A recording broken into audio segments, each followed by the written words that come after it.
So last time we studied till Muvendra. Muvendra was the Tamil word that was used in uh, Sangam literature. Okay, that term was used for the three chiefs. किस कौन से three chiefs के लिए? Three उस time पे जो royal dynasties थी उस टाइम पे साउथ की तरफ पे, the Cholas, the Cheras and the Pandyas. So how did Muvendra's control? अभी मुवेंद्रास जो थे, ये जो चीफ थे, उस एरिया पे कैसे कंट्रोल कर रहे थे? So how they were controlling? They did not collect regular taxes. वो रेगुलर टैक्स नहीं कलेक्ट कर रहे थे, but they instead of that they were demanding and receive the gifts from the people. कि हम जैसे हमने महाजनपद में पढ़ा था, मॉडर्न एम्पायर में पढ़ा था कि king started collecting the regular taxes on the crops, on the forest produce, but here they did not collect the regular taxes but they demanded and receive the gifts. They also went on military expeditions. Military expeditions का मतलब क्या होता है? दूसरे areas पे attack करना, attack करके उनकी वेल्थ को ले लेना. और अटैक करने से पहले वो कई बार उनको थोड़ा सा वो भी करते कि अगर हमने आपको हरा दिया तो आपका सारा कुछ वेल्थ हमारे पास आ जाएगी, बेटर है आप हमें अपने आप से पावरफुल मान लो और in return you should give us tribute. ठीक है, यू कम अंडर अस, आप हमारे अंडर आ जाओ, तो उसके बदले में आपको क्या देनी पड़ेगी? Tribute. Otherwise if we were going to attack on you तो हम आपकी सारी प्रॉपर्टी को ले जाएंगे. अब जितनी भी उन्होंने प्रॉपर्टी ली, चाहे वो गिफ्ट्स की फॉर्म में, मिलिट्री एक्सपीडिशंस की फॉर्म में, ट्रिब्यूट की फॉर्म में, उसमें से जो वेल्थ होती थी, some of the wealth they kept with themselves, कुछ वेल्थ अपने ट्रेजरी में रखते थे, बाकी वो डिस्ट्रीब्यूट करते थे. They distributed the rest amongst, किसके बीच में वो डिस्ट्रीब्यूट होती थी? Amongst the family, soldiers and poets. Soldiers को तो सैलरी देनी देनी है क्योंकि मिलिट्री एक्सपीडिशंस हो रही हैं, तो वहां पे उनको वो हेल्प कर रहे हैं. अब पोएट्स को क्यों दे रहे थे वो wealth? Because poets were composed poems for them in praise of chiefs. उन चीफ्स की प्रेज के लिए वो पोएट्स पोएम्स लिख रहे थे, उनको प्रेज कर रहे थे कि कितने स्ट्रॉन्ग हैं, पावरफुल हैं. सो एक तरह से उनकी फ्लैटरिंग कर रहे थे, बटरिंग कर रहे थे. तो इन return they were getting the wealth. Wealth किस फॉर्म में? Precious stones, gold, horses, elephants, chariots and fine clothes. खुश कर देते थे वो उनको चीफ्स को उनके बारे में लिख के. तो they also got the wealth. Now अब इसके बाद अभी तक हमने साउथ के निचले जो बिल्कुल साउथ की तरफ, ये हमने चोलास, चेरास और पांड्यास के बारे में पढ़ा. अब इसके अलावा भी वहां पे कुछ न्यू डायनेस्टी बनी थी, the rise of new rulers. अगर हम वेस्टर्न इंडिया की तरफ देखें तो उस टाइम पे एक डायनेस्टी आई थी, Satavahanas. Satavahanas they became powerful in western India. ठीक है, इनमें से एक बहुत ही मोस्ट पावरफुल रूलर था गौतमी पुत्र श्री सतकर्णी. आप देखो यहाँ पे इटसेल्फ, अगर आप देखोगे यहाँ पे मदर का नेम भी पता लगता है, गौतमी पुत्र, गौतमी का पुत्र. ठीक है, गौतमी पुत्र श्री सतकर्णी, ये एक पावरफुल रूलर था. उसने कौन कौन से एरिया में अपनी आर्मी भेजी, कौन कौन से एरिया को उसने वहां पे अपना मिलिट्री एक्सपीडिशंस किए? In the to the eastern, western, southern coast. In areas पे उसने अपना कहा कि मैंने अपना जो ये अपनी जो हमारा किंगडम है वहां तक मैंने एक्सपेंड करना है. And from where do we come to know about him?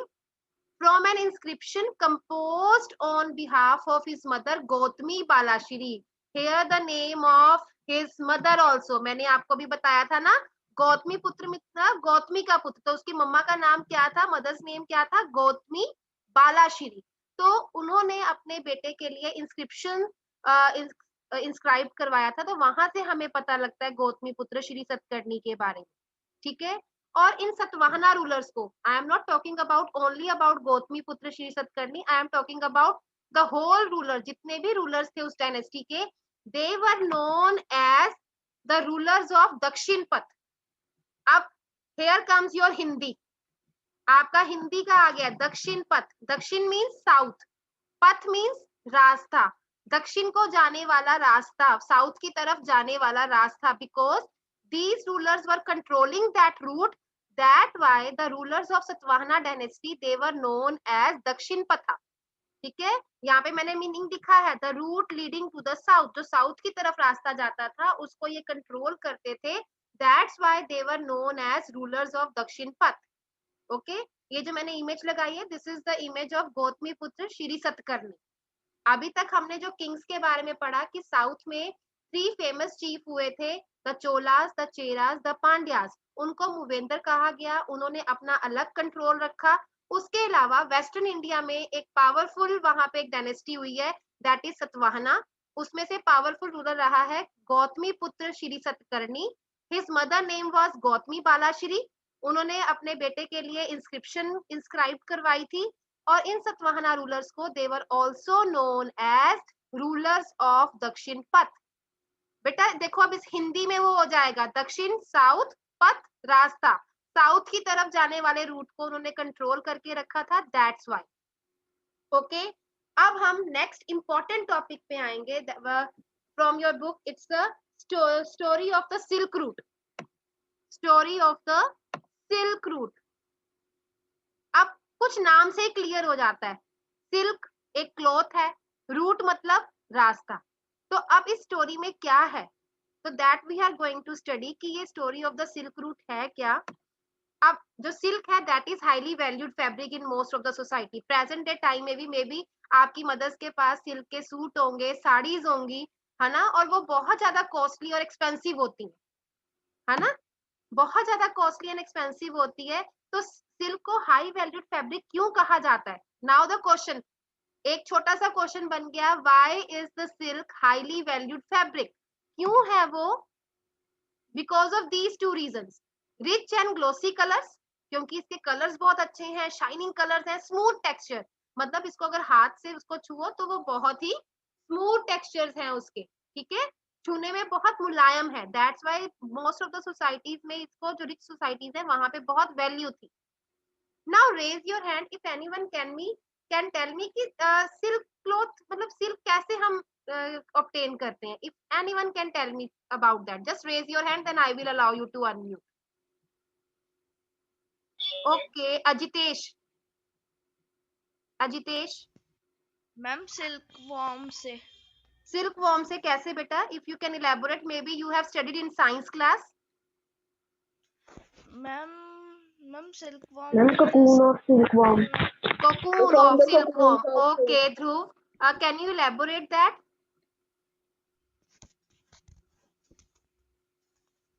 Okay. Now I am going to tell you. Okay. Now just see this silk making process. So silk making process that is very complicated. First क्या होता है, जो raw silk है that has to be extracted from the cocoons of the silkworm. ठीक है, silkworm के जो cocoons होते हैं वहां से वो silk raw silk को निकाला जाता है, फिर उसको spun किया जाता है into thread and then woven into cloth. आपने साइंस में फाइबर टू फैब्रिक में पढ़ा होगा, if you have studied that, fibre to fabric.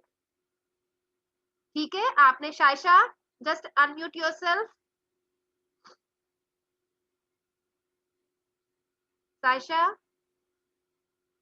Unmute कीजिए बेटा। Yes ma'am. बेटा मेरे को लगता है मैम ने फाइबर टू फैब्रिक में समझाया होगा सिल्क के बारे में, मैम यस। है ना। आपने मेरे को लगता है कॉटन के बारे में पढ़ा होगा, सिल्क के बारे में पढ़ा होगा, जूट के बारे में पढ़ा होगा, जूट क्वायर के बारे में, है ना। So ma'am this yes. Is also related to your science also कि जो सिल्क मेकिंग प्रोसेस है दैट इज वेरी कॉम्प्लिकेटेड। पहले रॉ सिल्क को कोकून से एक्सट्रैक्ट किया जाता है, फिर उसको स्पिन करके थ्रेड बनाया जाता है एंड थ्रेड को वूव करके क्लॉथ बनाया जाता है, ठीक है। So this is the process. Now अब जो ये टेक्निक ऑफ सिल्क मेकिंग थी that was invented in China. Where this technique was invented? In China around 7000 years ago. Again one mark important question. Where was the technique of silk making was invented? In China around 7000 years ago. पर they kept it secret. काफी सालों तक उन्होंने इस technique को secret रखा, thousands of years they kept this technique secret. Now उसके बाद क्या था कि जो वहां के रूलर्स थे, वहां के जो लोग थे, they went to distant land. Distant मतलब अलग अलग एरियाज पे गए, on foot, horse back, camels and carried silk with them. कि वहां के जो लोग सिल्क को प्रोड्यूस कर रहे थे, जो सिल्क बना रहे थे, वो दूसरे एरियाज में भी लेके गए पैदल। कुछ पैदल गए, कुछ हॉर्स बैक में गए, कुछ कैमल पे गए, ठीक है। And the path followed by them, एक जगह से दूसरी जगह जाने के लिए जो उन्होंने रास्ता अपनाया, the path followed by them came to known as silk route. मैंने जब स्टार्टिंग किया था तो आपको बताया था स्टोरी ऑफ सिल्क रूट, क्योंकि चाइना में सिल्क बन रहा था और उस सिल्क को एक जगह से दूसरी जगह लेके जा रहे थे, and the path followed by them that is called silk route. Okay, now I am going to show you the on the map. Silk route को मैं आपको मैप पे दिखा रही हूँ।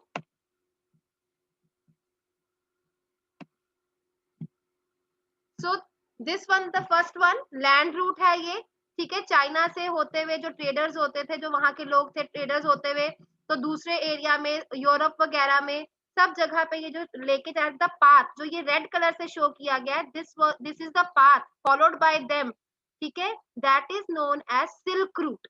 And it is not only the land way, land way से नहीं जाते थे, they also use the water ways, वो वाटर वे से भी ट्रेवल करते थे to carry away the silk from their country to other countries also, ठीक है। तो जो सिल्क रूट है that is not only on the land way, it's also the sea route also, ठीक है। तो ये बहुत ज्यादा डेंजरस होता था। अगर आप लैंड वे देखो तो हमारे यहाँ से अगर निकल के जा रहे हैं तो हिमालयाज भी पड़ रहे हैं, ठीक है, यहाँ पे पामीर्स भी पड़ रहे हैं, बीच में आप उनके डेजर्ट्स भी आ जाते हैं, अरेबिया आया, डेजर्ट भी आ गया। So they have to face so many difficulties to carry the silk from their country to other country। अगर वो वाटरवे से जा रहे हैं तो वहां पे भी क्या है, स्ट्रॉम आ सकता है, उनकी शिप सिंक कर सकती हैं। सो दैट अब क्या हो गया, रोड्स बन गई हैं, we are having helicopters, we are having aeroplanes also, canals बन गए हैं। तो it is now easy to move from one place to another, पर at that time the traders faced a lot of difficulties.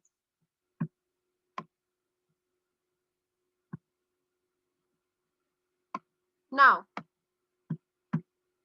How did silk become popular and in demand? Silk इतना popular और in demand में कैसे आ गया? बेटा मैं देखो side by side बहुत छोटे छोटे क्वेश्चंस आपके साथ डिस्कस करती जा रही हूँ। फर्स्ट क्या था, because it was invented in China. जो चाइनीज रूलर थे they sent gift of silk to rulers of Iran and west Asia. जो ईरान वेस्ट एशिया के रूलर्स थे उनको एज अ गिफ्ट दिया करते थे। उसके बाद about 2000 years ago wearing silk became fashion amongst the rulers and rich people, क्योंकि इतना ग्लोसी था, इतना रिच था ये, तो जो रूलर्स होते थे they prefer to wear the silk clothes. तो इस तरह से ये बहुत फेमस बन गया था। अब ये इतना एक्सपेंसिव क्यों था, और आज के टाइम पे भी बहुत एक्सपेंसिव है? Why was silk very expensive eight that time? Now another question came कि सिल्क को इतना एक्सपेंसिव क्यों उस टाइम पे माना गया? Brought from all the way to China, एक तो चाइना से आ रहा था, traders faced a lot of difficulties, roads were dangerous and tedious, tedious मतलब थका देने वाली, कहीं पे माउंटेन्स आ रहे हैं, कहीं पे डेजर्ट्स आ रहे हैं। सो दैट्स व्हाई जो जो वो कैरी करते थे गुड्स को, तो वो रास्ता बहुत ही डेंजरस था, टीडियस था, थका देने वाला था। People living along the route often demanded payments, जिस जिस रास्ते से होके निकलते थे तो उनको वहां पे लोगों को कुछ ना कुछ पेमेंट, जैसे आजकल हम यहाँ पे हमारे टोल प्लाजा लगे होते हैं, या हम कई बार गुड्स एक जगह से दूसरी जगह लाते हैं तो हमें टैक्स देना पड़ता है। तो उस टाइम पे भी लोग क्या करते थे कि या तो हमें कुछ सामान अपना सिल्क देके जाओ यहाँ से, या कुछ वैल्यूएबल गुड्स देके जाओ, अदरवाइज क्या होगा, वो उनका सामान उनसे ले लेते थे, एक तरह से उनको लूट लेते थे। So why was silk very expensive? उसमें देखो क्या क्या कॉस्ट, एक तो वो चाइना से आ रहा था, एक जहां से आ रहा था वहां से वो जो रास्ता था वो डेंजरस था, टीडियस था, थका देने वाला था। इवन जो वहां पे जो रास्ते में जो लोग थे they also demanded the payments, हमें गोल्ड देके जाओ, कुछ वैल्यूएबल गुड्स देके जाओ, that's why silk was very expensive. So two questions I have covered here. Now the next is why did kings want to control the silk route? क्योंकि जो मैंने heading दी थी किंग्स एंड ट्रेड रूट्स की, अब ये question आपकी book में भी है बैक एक्सरसाइज में, why did kings want to control? अब किंग्स क्यों कंट्रोल करना चाहेंगे सिल्क रूट को? पहला रीजन ऑब्वियस है, हाईली वैल्यूड फैब्रिक है, इसकी वैल्यू बहुत है। दूसरा, they could be benefited by, उनको बेनिफिट होगा from taxes, from tributes, gifts brought by the traders. कई बार कई ट्रेडर से वो एज अ टैक्स ले लेते थे, कई बार उनसे ट्रिब्यूट ले लेते थे, कई बार गिफ्ट्स लेके आते थे, that's why kings wanted to control, और in return they provide them protection, कि जिस जिस किंगडम से होते हुए निकलोगे वहां पे अगर आप टैक्स, ट्रिब्यूट और गिफ्ट्स दोगे तो वहां के राजा आपको क्या करेंगे, आपको प्रोटेक्शन देंगे from the attacks of robbers, कि आपको रॉबर्स से वो बचाएंगे, they would protect you from the robbers. ठीक है। अब कुशानास, अब एक और डायनेस्टी आई है। तो कुशानास जो थे, they were the best known rulers who control the silk route. ये फिर से 1 मार्क क्वेश्चन हो गया। Who were the best known rulers who control the Silk Route? Silk Route को सबसे ज्यादा किसने अच्छे से कंट्रोल किया? वो थे Kushanas. Kushanas were the famous one. Okay? They ruled over Central Asia, West India around 2000. उन्होंने कहाँ पे रूल किया? सेंट्रल एशिया में, नॉर्थ वेस्ट इंडिया में अराउंड 2000 years also. उनका कहाँ पे रूल था? I will show you. ये आपको ये ग्रीन कलर का कवर ये दिख रहा है ना, ये that is of the Kushana empire. आपकी बुक में नहीं है, जस्ट फॉर योर अंडरस्टैंडिंग। ठीक है, सेंट्रल एशिया में भी है, नॉर्थ वेस्ट में भी है, तो यहाँ पे ये सारा ये कुशाना एम्पायर था। ठीक है। Now in this Kushana empire 2 major centre of power, इनकी पावर के 2 सेंटर थे। वन इज पेशावर, पेशावर जो आजकल पाकिस्तान में है। Another is Mathura. ठीक है, मथुरा इज इन इंडिया। ठीक है। So 2 major centres of power क्या थे? Peshawar and Mathura. Takshashila was also there, Takshashila was also included in their kingdom.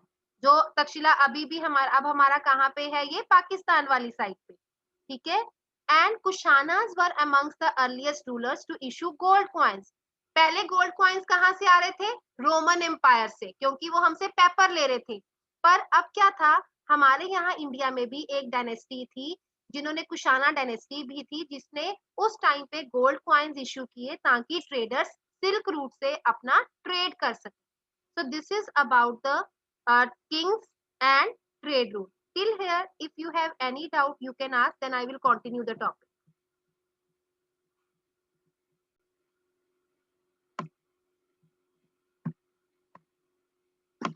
Now, अब हम इसकी अब हम बात करेंगे कि जो ये कुशानास थे, इन्होंने क्या किया? इन्होंने एक न्यू रूट एक्सटेंड किया, सिल्क रूट, दैट इज कि जो सेंट्रल एशिया से था वहां से सिल्क वगैरह, सिल्क आ रहा था।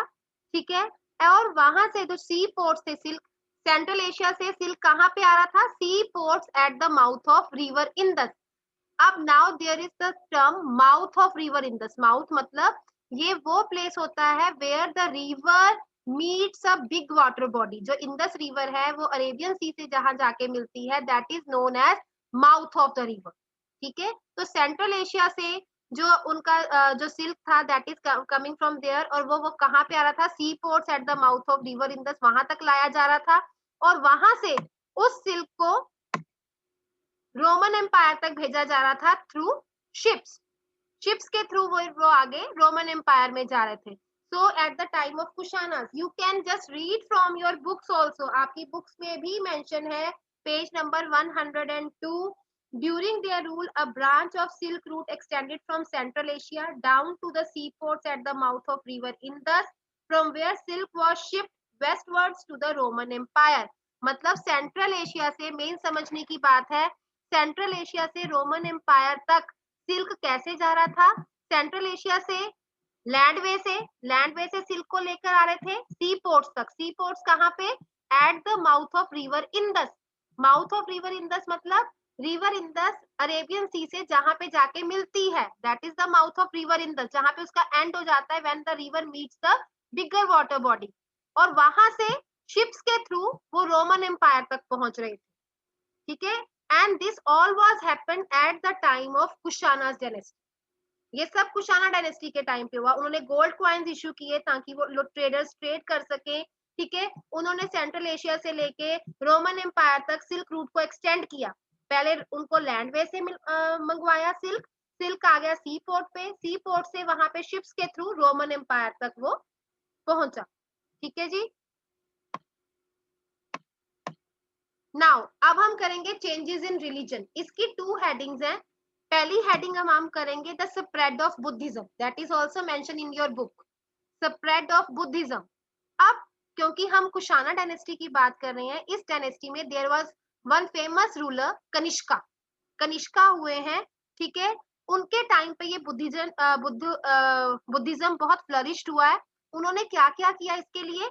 ही ऑर्गेनाइज्ड अ बुद्धिस्ट काउंसिल। यहाँ पे उन्होंने एक बुद्धिस्ट काउंसिल बनाई, जहां पे जो स्कॉलर्स थे they met and discuss important matters. ठीक है, काउंसिल क्या हो गई कि जहां पे जो स्कॉलर्स हैं वो मिलते थे और वहां पे इंपॉर्टेंट डिसीजंस लेते थे। और उन्हीं के कोर्ट में एक बहुत ही फेमस पोएट हुए हैं अश्वघोष। अश्वघोष, a poet in the court of Kanishka who composed the biography of Buddha. उन्होंने बुद्धा की बायोग्राफी कंपोज की है, and the biography of Buddha is known as Buddha चरित्र। The biography of Buddha that was known as Buddha चरित्र। आपको biography और autobiography का मतलब पता है? बायोग्राफी मतलब कोई और पर्सन लिख रहा है आपकी लाइफ पे, ऑटोबायोग्राफी आप खुद लिख रहे हो अपनी लाइफ के बारे में, ठीक है। So biography of the Buddha was written by Ashwagosha, ठीक है, and the biography of Buddha was known as Buddha Charitra. At that time, there was a new form of Buddhism was flourished, that was Mahayana Buddhism. ठीक है, कनिष्का के time पे एक new form of Buddhism flourished हुआ था, that was Mahayana Buddhism. अब ये Mahayana Buddhism के दो फीचर्स थे, टू डिस्टिंक्ट फीचर्स थे इसके।